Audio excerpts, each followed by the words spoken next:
let's take a look at our top selections. Everybody, Mike Beer here. Let's cap off this stakes action at Aqueduct on Saturday with the featured race, race number 9. It is the Grade 3 Gotham, a one-turn mile for 3-year-olds, $300,000 purse. Let's take a look at this field right now. 8 horses entered. This is a very solid field for this kind of race at this time of the year. Led by, you can see there, the morning line favorite, Highly Motivated for Chad Brown. This is a horse who ran 3 times, only 3 times as a 2-year-old, but he did just about everything right in those 3 starts. He capped it off with a really impressive and fast win in the Nyquist Stakes down at Keeneland on Breeders' Cup weekend.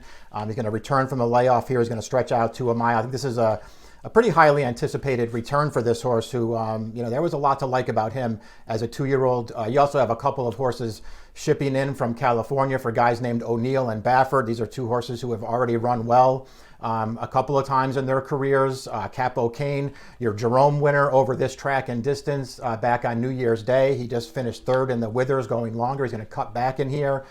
This is a rock solid field for this kind of a race. I think a lot of different horses could draw some attention in here and perhaps go on to do some good things. This is a good field. Let's take a look first off at the Timeform US pace projector. You can see that they are projecting a fast pace for this race.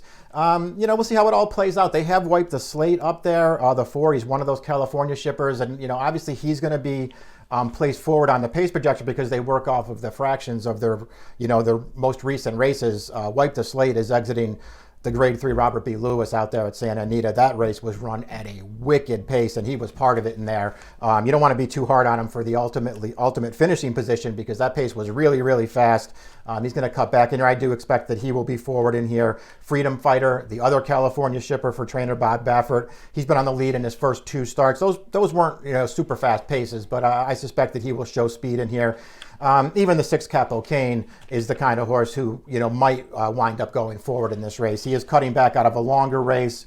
But listen, in each of his last 3 starts, they're all route races. He's been right up front in all 3 of those. He seems like the kind of horse who wants to be forward in his races, so I won't be surprised if they try to use his speed. But we'll see how it all plays out. It certainly could be a fast pace. It doesn't have to be. If it is, however, if they do go fast early, that probably helps the favorite, Highly Motivated, more than it helps anybody else. He's a very handy horse, and he's shown the ability to sit. Or at least he did as a 2-year-old. Let's start off with 2 long shots down towards the inside. I'm not going to talk too much about the 1 Atlantic Road or the 2 the Reds. The Atlantic Road is well connected. Pletcher and Starlight Stables. He just hasn't run a race. He's run twice. Neither one of those races are going to get him anything in here. He broke his maiden last time, going 7 furlongs.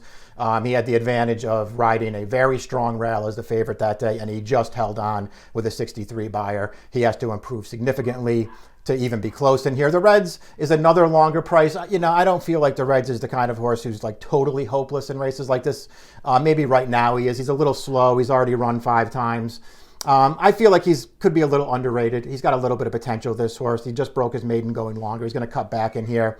It just feels like a really tough spot for him. Number 3 is Highly Motivated. He's the morning line favorite.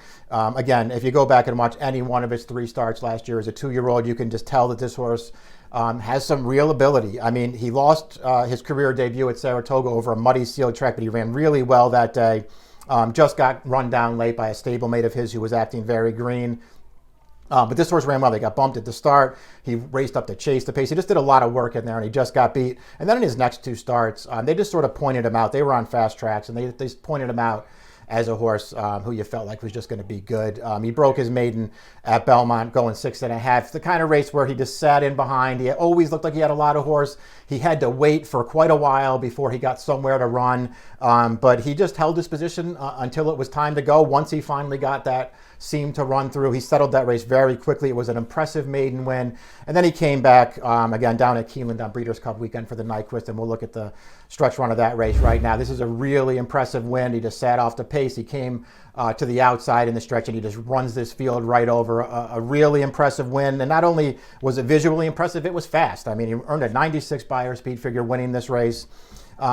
Listen, he's got to go a mile here for the first time. He's got to do it off the layoff. I don't feel like when you watch him run that, the mile is necessarily something that you're going to worry about with this horse. Whether he's ready to fire right off the layoff against, what looks like a pretty good field, that's probably more of a concern. I suspect that Chad's going to have this horse ready, and if he's ready, I think he's going to be really, really hard for this field to beat. The number 4 is Wipe the Slate. And I think this is an interesting horse in here, and he's definitely a horse that I want to use in this race. Again, he's exiting that Lewis going 2 turns at Santa Anita, just a race that had an absolute, wicked pace in there. And I realized that the horse that won the race, a Bob Baffert trained horse, was part of that pace the entire way, and he held on to win, and this horse got beat 20 lengths. But I'm not going to hold that against Wipe the Slate. This horse debuted at Del Mar. He was just very unlucky to land in the same race as Life is Good. He had no chance to beat that horse. He wound up clear in second. And I thought this horse ran really well and looked really good breaking his maiden and his second career start. That was going 7 furlongs. He had speed that day, but they didn't send him. They were perfectly happy to take a 3-wide tracking trip. He came for it in the stretch. He put away his main challenger, the even money favorite there at about the 8th pull, and he went clear in the final furlong, 88 Beyer speed figure. I liked the way he did it. I thought he looked good winning that race. He showed that he could be a little bit handy if he has to be. And I think there's a lot to like about this horse, and he may not get as much attention as some of the other horses in here, and I think that makes him interesting. He's a horse I definitely want to use in here. The number 5 is Crowded Trade. And listen, this is another, sort of interesting horse in the race. He's a stablemate of Highly Motivateds. It feels like he's stepping into a really tough race here right off of a maiden victory, but this horse ran, really, really well breaking his maiden first time out, and he ran really well. The most impressive thing about it was just when you go back and watch the beginning of the race, because he was just so green early in there. He got outrun to the back of the field. He looked like he had no idea what he was doing. But we'll pick up the replay now, and you can see in the stretch run, he comes 4 wide to the stretch right after the runner-up, who was another first-time starter who ran really well in here. Right after that horse, Hyperactive Chris, took over the lead, and you see Crowded Trade there. He just leveled into a really good run at about the 8th pole and gunned that horse down. It's a mile back to the other horses in that field. This was a really nice debut, and it looked like a race he might have even needed. So this is a horse who could certainly take a big step forward here at some point. It may not be in the Gotham, but at some point he could take a really big step forward. And just the fact that these connections who already have the favorite in the race are going to, run him back in here, or at least enter him in here, that probably, says some good things about Crowded Trade. Capo Cane, he could win this race, Capo Cane. He's already a stakes winner on the way into this race. He and the favorite, Highly Motivated, the 2 stakes winners on the way in. And this horse is just, to me, he's run well in all 4 of his starts so far. He won the Jerome on a muddy track over this course and distance. That's probably a replay that we should have shown. We're not going to show that one. But he ran well that day. He's got right to the lead. He was too good for that field. That was not a strong Jerome field. He was too good for those horses. He won very easily. And then he came back, and we'll show the Withers now. This is his most recent race. They tried to stretch him out around 2 turns. They put him right on the lead. And listen, he runs fine in here. He holds his advantage around the 2nd turn. He's on a clear lead at the top of the stretch, and he's game right down to about the 8th pole. He's very game in here. He's no match for risk-taking, and he's going to get out finished at the end. Maybe you could say that the distance was too far for him. It could also just be that he's not quite that kind of a horse. I don't know. I thought he ran fine. I think he's a little bit underrated. We'll see what kind of trip he can pull in this race. But if he just, gets totally overlooked in this race, I wouldn't be too dismissive of him. I think Capo Cane's actually pretty good. Freedom Fighter's the 7. This horse is going to take money in this race. He's shipping in for Bob Baffert. Debuted last summer at Del Mar in a 5 furlong sprint race. Just had what I thought anyway was a very easy time of it in there. The pace was not fast. He easily got to the lead. He went unchallenged up there. And it felt like he had plenty left in the stretch there without going fast early. And they just sprinted. He was taken on. The runner-up in that race came for him, and they just sprinted to the wire. This horse just barely held on. All in all, I guess that was a fine debut, but it didn't blow me away. He came back off of a layoff last time. They bumped him up to 7 furlongs in the Grade 2 San Vicente. Once again, I just felt like he got, a pretty easy early lead in that race without having to go fast. His stablemate Concert Tour just sort of took a hold and tracked him on the outside. We'll watch the stretch run of the race. Freedom Fighter's, very game in this race. To me, it never looks like he's going to win. But at the end of the day, he never really gives in. He's only beaten about a half length. Concert Tour seems like he could be an okay horse as well.